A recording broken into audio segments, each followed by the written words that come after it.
Салам достор, кандайсыздар? Аябай сүйүнүп отурам, аябай ыраазымын ушул каналды сиздер көрүп атканыңыздарга. Бул менин биринчи влогум. Бүгүн болсо биз Кошуна тандабайт аттуу сериалдын шапкасын тартып атабыз. Ошондуктан баарыбыз мындай кычырап, сонун кийинип отурабыз. Кошунаңды карап, сен жамандаба. Сөздөрүң жүрөккө сен жакын алба. Кандай болбосун да сагаттарынбай жашоо бергин келет Кошунаны таңдабай. Мен сага азыр суроолорду берип турам, сен ошолорго жооп берип турушуң керек. Мен сага берейин. Сен каналыңда бул. Биринчи суроо. Бектур негизи жагабы сага? Бектурбу же? Ладно. Всё, нормально суроо берем. Адилет жагатып айтайын дегенсиң, Эми ошол YouTube каналда активность пайда болуп, көптөгөн видеолор кирип, мындай элдерди жыргатып турасызбы? Ооба, буйрса. Аракет кылайын деп атам. Мен ушунча аракет кылып өлө узун суроо берип атсам анан. Эмне үчүн сиз бүгүн мындай сулуу кийинип турасыз? Рахмат. Аябай ыраазымын. Сизге жагып атамбы? Аябай жагып атасыз. Бүгүн болсо Кошуна тандабайттын акыркы бир съемкаларына ушинтип баарыбыз кийинип келгенбиз, кычырап. Мен да ушуну кийип турбайм, да? Сиз да кычырап турбайсызбы? Ошол буйрса жакшы бир тасмалардын бири болот го деп ишенем. Бүгүн эмне тартып атабыз? Ошону эле сурайын дегем негизи. Сериал. Жок, шапкасын тартып атабыз дегенсиң. Шапкасын тартып. Шапка деген бул эмне? Получается, сериал башталганда кечке болгон нерсе. Ошондуктан достор, эгерде силер Кошунан тандабайт биринчи, экинчисинде сериал башталганда Толгунайдын ырдаган музыкасы менен бир мындай видеолорду көрүп атасыңарго, ошондой нерселерди көрүп атсаңар, ошону шапка деп айтылат. Азыр 3-сонун шапкасын тартып атабыз. Ошо, короче, көптөгөн көрөрмандар айтып атышат, эмне үчүн Толгунай жакшы көргөн көздөрү менен Бектурду карайт депчи. Бул эмне, чынбы? Мага наоборот айтып атат, баланын караганын карасаң деп. Негизи мен ойлойм, экөөбүз актёрбуз да. Ошентип сүйгөн көздөр менен карап ойнош керек. Ошентип карап ойнош керек. Бүгүн Кошунаны тандабайт сериалынын 3-сезонунун съемкасын бүттүк. Съемка аябай жакшы болду. 3-сезонду биз негедир батыраак тарттык, балким бул профессионализм болуп калдыбы, билбейм. Биз биринчи сезондо 50 күн тартканбыз, экинчи сезондо 44 күн тарттык беле. Эми 3-сезондо 33 күн тарттык, бирок качество сонун болот го деп ишенем. Третий сезон был очень сумбурный, потому что очень много людей участвовало в нескольких съемках. Все почти мои съемки были связаны со всеми актерами, со всеми персонажами. И от этого было и весело, но и были какие-то траблы, потому что собрать всех вместе было очень тяжело. Что касается моей героини, я очень за нее переживала, потому что у нее были нереальные взлеты и при этом нереальные падения. Но я надеюсь, что у нее будет все хорошо.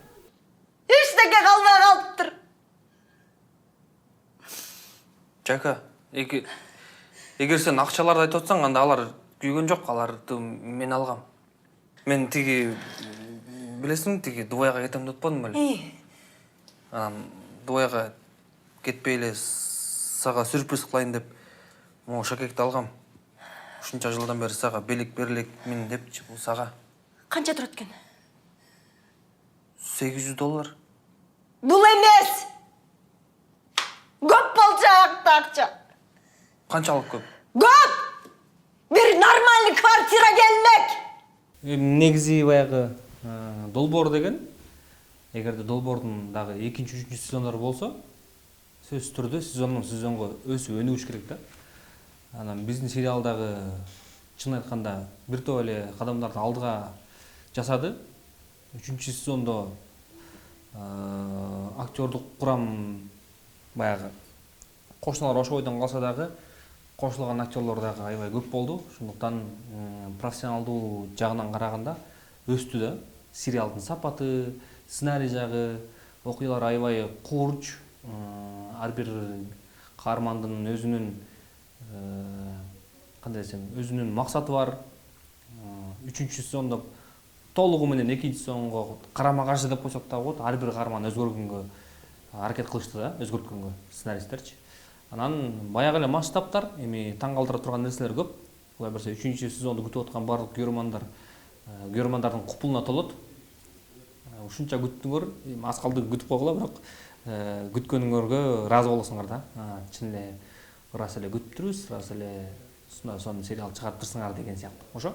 Мурун Жака 2 сезондо көрбөгөн жаңы сезимдери, жаңы адаттары, мүнөздөрү пайда боло баштайт. Ошонусу менен мага абдан кызыктуу болду. Ошондой эле сценарий абдан мындай окуяларга бай. Дагы аябай жаңы, укмуш жакшы, эл сүйгөн актерлор дагы көп болгон үчүн быйылкы сезон элдин жүрөгүнөн орун алат деген ойдомун. Экинчи менен биринчи сезондун эмне отличиясы бар? Биякта көбүрөөк көйгөйлөр болсо болду деп ойлойм. Анткени биринчисинде көбүнчө юморго басым жасалса, бул жакта болсо эмоциональный жактары көп да. Бирөөсү ыйлап, анан кээ геройлордун характерлери түп тамырдан өзгөрүлөт башкага. Мисалы, Жома айтпай эле коеюн. Айтпай эле коюш керек экен бардыгын эле, кандай болуп өзгөрөчү. Башында кыйын болду, аябай эле кыйын болду. Анткени образга кириш кыйын болду биринчиден, экинчиден кээ бир актерлор болсо чет өлкөгө барыш керек болгон үчүн биздин эң биринчи анан эң акыркы сценаларды сериалдагы, мисалы үчүн биринчи, экинчи серия жана 11-12 серияларды бизди биринчи күндөрүбүзгө коюп койду да. Негизи биринчи, экинчи сезон тартылганда биз примерно порядок менен тартып, акыркы серияларын тартып атканда мындай өзүбүздүн ички сезимдерибизди билдирип, сүйлөп аткарганда оңой болчу да. Мунусунда болсо акыркы серияларды деген мен экинчи эле съемочный күндө тартып баштады, акыркы сериясында мен ыйлаган жерим дагы бар. Ошону уже көрсөтүш керек болуп калды. Ошол жактан кичине кыйынчылыктар көп болду. Бир сценаны тартканбыз Биктур Үсенов менен. Ал деген сценада мынтип кайгырыш керек болчу да. Анан что-то бир дубль, эки дубль что-то окшошпой атат. Анан мындай эшиктен чыгып туруп, аябай там башын кармап, кайгырып, ошо менен токтотмокпуз да. Анан деген эшикти ачты, чыкты. Анан чыгып туруп, аябай сонун ойноп берди да, прям мен ишендим, ошо анын ичинде бирдеме болуп атат деп, аябай кайгырып атат деп. Всё, стоп, снято деп туруп ага барсам, эшикти ачкандан кийин колумду уруп алдым, ошон үчүн аябай жакшы ойнодум деп атпайбы. Аныкы чын эле неме колу ооруп атыптыр да, бирок ошону билгизбей сонун ойноп берди. Биринчи сезондо Биктурга көп критика болду го дейм, именно актерлук жактан. Негедир анын образы, анын карманы аябай оор болчу. Анткени ал анын карманы жаман актерди ойнош керек болчу да. Ал өзү жакшы актер, жаман актерди көргөзүш керек болчу. Ал чын эле оор экен. Бирок биринчи сезондун ошо жарымынан баштап, жарымын уже тартып бүткөндөн кийин актерлук чеберчилиги дагы аябай күчтөнүп сонун болуп баштады да. Анан азыр экинчи сезон, үчүнчү сезондо опыты аябай жакшы болуп калды. Кирбеле коюңуз. Муну кандай түшүнсө болот? Чай алып келбейле коюңуз деп айтайын деп аткам да мен сизге. Адлет. Мен сени менен такыр урушкум келбейт. Мындайча. Сап келип берчи. Толгунай жашоодо кичине орусча айтканда смелыйраак да. Эмеге караганда, Мекка карагандачы. Мекка кээ бир жерлерден макул ошондой болсун, мейли деп ушинтип турат да. Толгунай болсо антпейт Толгунай. Эмнеге антип таштады? Барбайсың мына барып өзүң көрсөт ошону. Деп ошентип турат да Толгунай. Ошондуктан бирок жашоодо мындай кыйын жубай болот деп ойлойм, анткени өзү негизи тың кыз. Биринчиден, экинчиден үй бүлөсүнүн дагы эң улуусу экен. Эң улуусу болгондо бул билинип турат экен да, мындай тың алып жүргөндүчү өзүн. Кошунаңды карап сен жамандапа, сөздөрүң жүрөккө сен жакын алпа. Кандай болбосун ал сагаттарын бай, жашоо бергин келет, кошунаны таңдабай. Дорогие друзья, рядом со мной стоит многоуважаемый, талантливый, творческий режиссер нашего сериала Радик Ашимов. Радик Паке, первый вопрос. Я вот очень сильно вас уважаю, обожаю, вы очень классный, мне очень кайфово с вами работать. Какое послание вы дали бы себе на будущее? Вот представим, спустя 5 лет вы будете видеть это видео, и какое желание вы хотели бы себе дать, пожелать себе? Так, через 5 лет, да? Куда Так. вырса? Радик, я надеюсь, ты похудел к этому времени? Если не похудел, вставай с дивана и побегай, пожалуйста. Ты видишь, что с нами происходит? Еще что? Вот. Позвони Тоше, пожалуйста. Мне кажется, вы не созванивались в последнее время. Вот. О, круто. Спасибо вам большое. Спасибо тебе. Подписывайтесь на канал Тоши, да? Спасибо. Он реально крутой чувак. Нет, я в кабинет поднимаюсь. Ой, снимают, да? Нейсің, жақсысың? Мұнаки бұл Элдияр. Қошынан таңдабайт деген сериалдың авторларының бірісі болып танылады. Айжанже, қандайсыз? Жақсы. Такая скромная. Айжанже, сізге мындай суроо, Кошуна Тандабайттын ичинен, мырзалардын ичинен кимиси сизге көбүрөөк жагат? Ой. Образдардан. Аябай татаал суроо экен. Наверное, Абай. Не-не-не. Джома. Не-не-не. Адик. Не-не-не. Кыдырбайке. Вот вообще мощь Кыдырбайке. Вот. Чоң рахмат. Кыдырбайке, мен сиздин фанаткамыз. Ура! Айжанже, как вы думаете, на сколько процентов есть сходство между вами и Дианой? Но если сравнивать с первым сезоном, то вот в первом сезоне было где-то 70 на 30, 70 нет, 30 да. Во втором сезоне уже 50 на 50. И в третьем сезоне 70 да, 30 нет. Вот потому что мы растем, и оказалось так, что ну, как бы ты переживаешь за своего персонажа, и ну, хочешь, не хочешь, ты начинаешь быть похожа с ним. Подожди. Можно я тоже буду немножко ведущей? Толгонай, скажи, пожалуйста, а в каких чертах ты схожа со своей героиней Мирим? Мне кажется, мы во многом с ней не похожи, по сути, но многие мои друзья, в том числе и съемочная команда, говорит, что мы именно похожи добротой, что ли, то, что мы улыбаемся, мы наивные. Но чем мы не похожи, то, что Мек, она такая комплексованная девочка. Она такая неуверенная в себе. Вот, тоже. А ты не такая, скажи. Я не такая. Я вообще не такая. Можно я вас обниму? Все, спасибо большое. На самом деле мы вообще друг друга терпеть не будем. Пойдем. Ермек Паке, кандайсыз? Жакшы. Мен сиздин аябай преданный, жакшы көргөн фанатыңыз болом. Рахмат.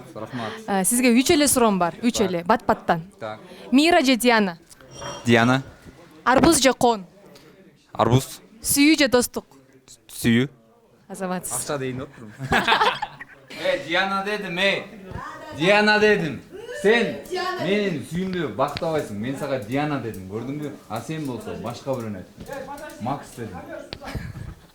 Эгерде сиз Жаканын ролун аткарбасаңыз, кимдин ролун аткармаксыз? Образдарда. Үчөөздүкүнөн, Диананыкы көбүрөөк подходит болмок болуш керек деп ойлойм. Кичине чакчаңдаганга жакшыраакмын го. Анда Диананын образы. Кандай ойлойсуз, жашоодогу Назира менен кинодогу Жаканын канча процент окшоштугу бар?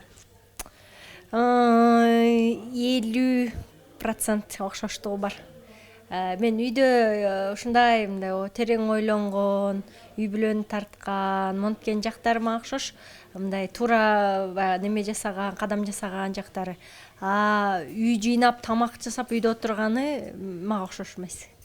Чоң рахмат. Аябай сонун аткарасыз, мен сизди жакшы көрөм. Болду. Калдыбы? Бүт калды. Эмнеге мынча жашынап калып кеткенсиз? Оның бары грим да. А так баягы ойдон эле мыркмын. Ой, чындыктан байкем аябай жагат сиздин ойногонуңуз. Кандай ойлойсуз, бул сериалда сиз башкы каармансызбы? Мен болбосом сериал болбойт болчу да, Тура. Эң негизгиси өзүнө болгон ишеним, Өбүшү деп салдың, Тамаша, жакшы эле Кудай буйрса. Жакшы эле ойнодум деп ойлойм. Кандай ойлойсуз, жашоодогу Актан менен сериалдагы Жоманын канча пайыздык окшоштугу бар? 10%. Жалкоолук окшошу мүмкүн, а так көп жерде окшошпойт. Бирок үчүнчү жок окшошпойт экен. Окшошпойт, Сизге ийгилик. Болду ушул эле. Ошо ойлогумчу. Башкалардан кечке суроодасың го, отуруп алып. Эми сиз бат-баттан жалкоо окшош, жашоосунда ушундай эле, үйүндө да ушундай телевизордон жүрүп. А сенин девушкаң бар. Мейли мен кесе салгы. Жашыңыз канчада? Ушул суроону мага аябай көп киши берет. Бат-баттан жооп бериш керек. Биринчиден ыраазымын менден интервью алып атканыңыздарга. Аябай жагат мага интервью берген. Мен өзүм негизи жашым эркектерден жаш сурабайт атпайбы. Бека. 25-темин, 22-июлда 26-га чыгам. Азаматсыз, келе жаткан туулган күнүңүз менен. Азыр сизге 3 суроону берем. Бат-баттан жооп беришиңиз керек. Келиңиз. Сүйүү же достук? Сүйүү. Диана же Мека? Мека. Эмнеге ойлонуп калдыңыз? Диана карап турбайбы жакта? Диана классная болуп карап турбайбы? Ойлонбай. Диана или Мека? Спроси еще раз. Диана или Мека?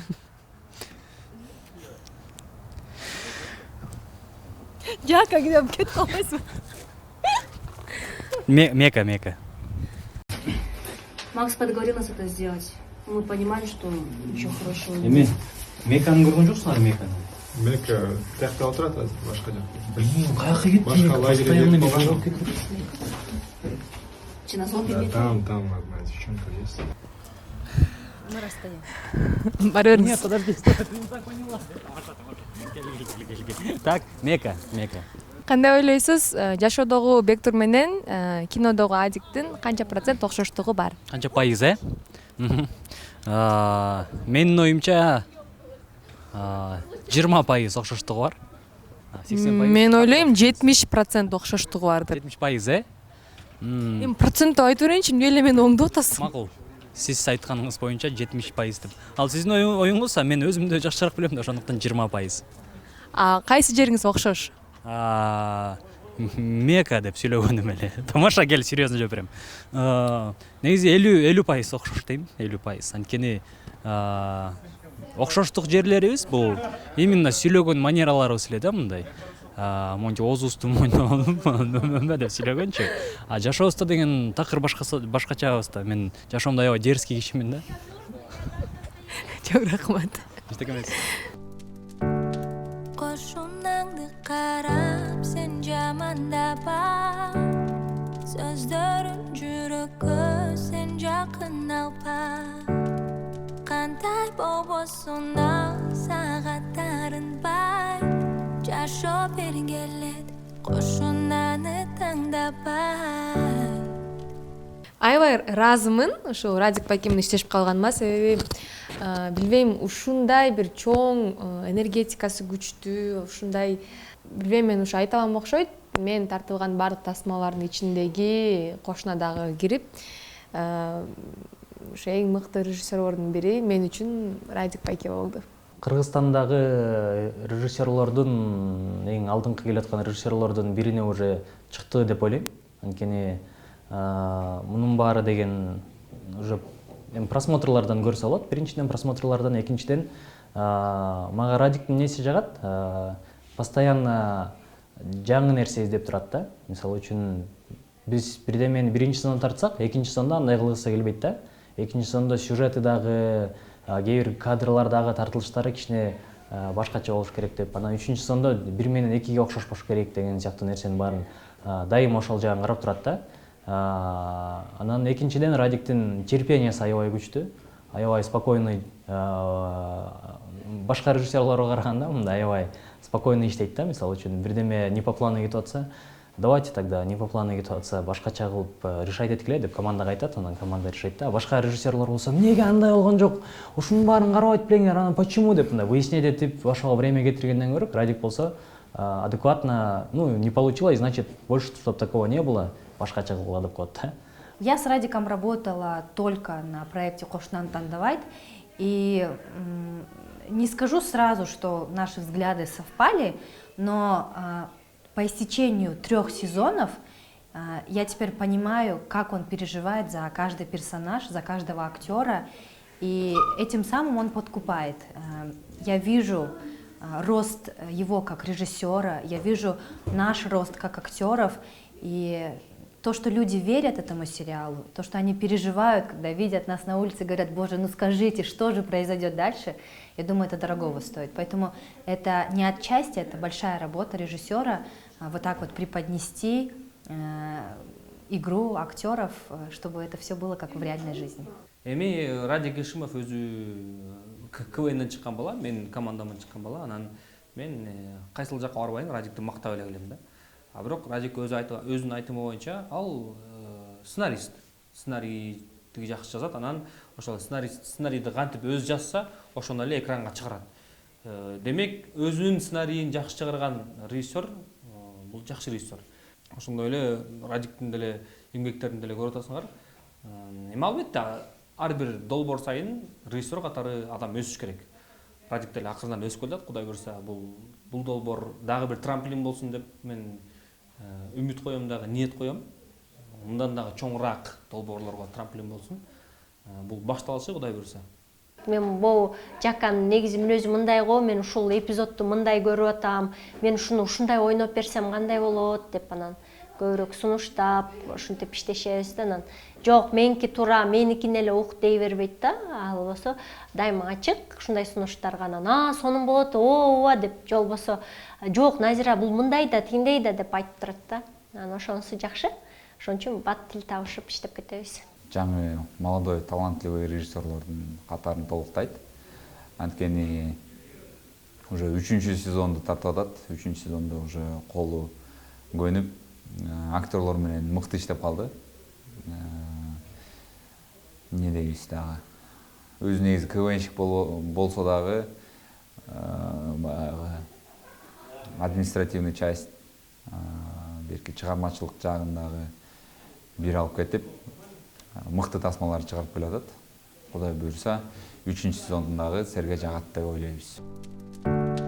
Кошунаңды карап, сен жамандапа, сөздөрүң жүрөккө сен жакын алпа.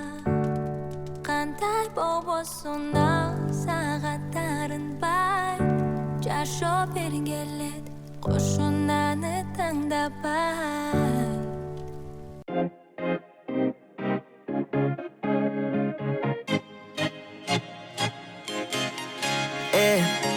Loved you from the first time you called me lame. Loved you for your wits and your wicked games. Yeah, always on my mind, always in my brain.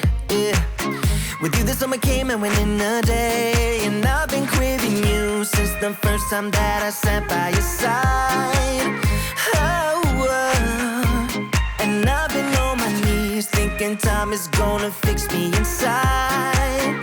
Oh, Приготовились.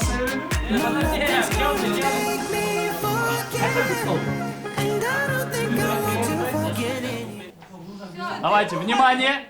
Кой берели? Да, давайте. Все, күйгүзүп атабыз, жигиттер. Камера есть. Не заборите ничего. Давайте, күйүп атат. Никто не говорит. Все, приготовились. Так, подождите, где еще огонь? Все, не паникуем, ребята. Все, качкыла. Монтаж деген бар, что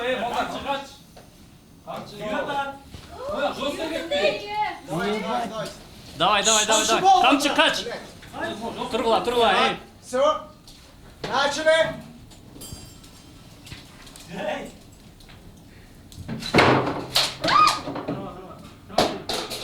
Давайте еще раз. Давай еще раз. Давай. Не пугайся. Сразу после начали. Давай, начали.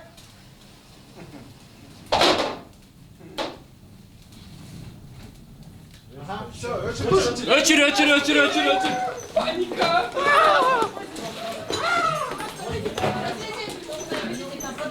Все, выходите. Бар, жардам бер. Сопка. Ты что, воду готовить, что ли? Момент хороший, да, вот жерден бүтүрсөк болот экен. Вот по-любому немеси бар экен, мен коркуп кеттим. Жерине карап койуп тур, Кана кара.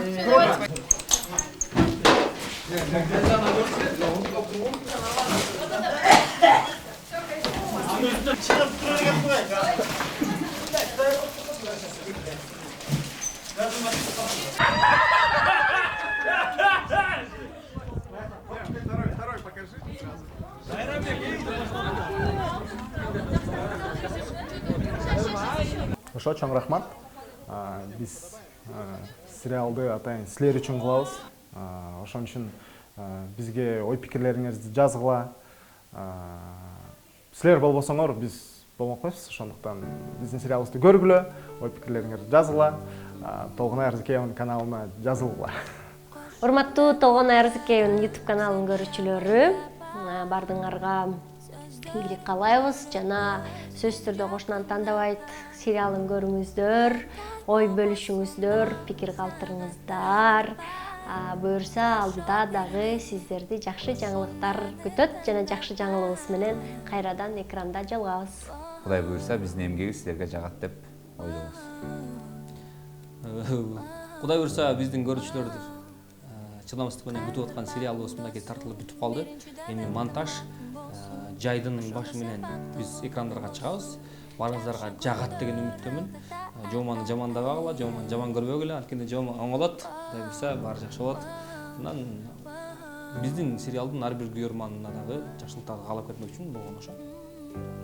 Если честно, очень так быстро прошли 3 сезона нашего сериала. И чуть-чуть грустно, что история наших соседей заканчивается.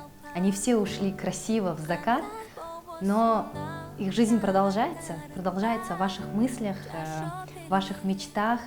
И если вы очень сильно захотите, то, возможно, будет продолжение. Лично я этого очень сильно хочу.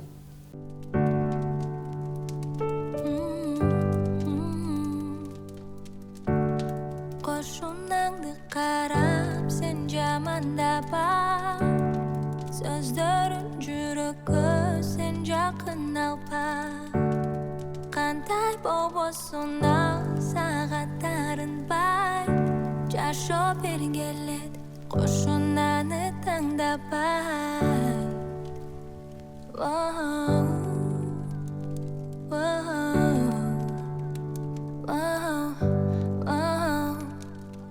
Кайгырбагың досум Биринчиден ынтымагың болсун Ошондо сен бактылуу болосуң Жакшы күндөр алдыда